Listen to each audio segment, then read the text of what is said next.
connected ba sa aming company.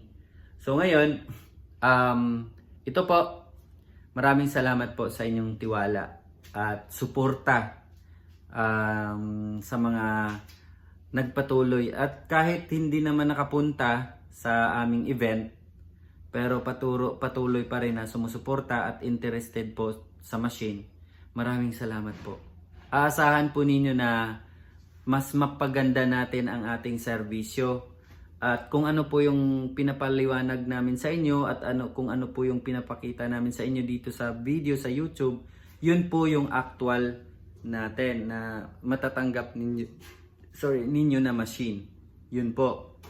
Okay, so ngayon papakita ko ulit sa inyo ang actual na machine. Ayan ho pakita ko po sa inyo. So ayan po ang ating Sinong rice mill machine. O di ba? Maliit lang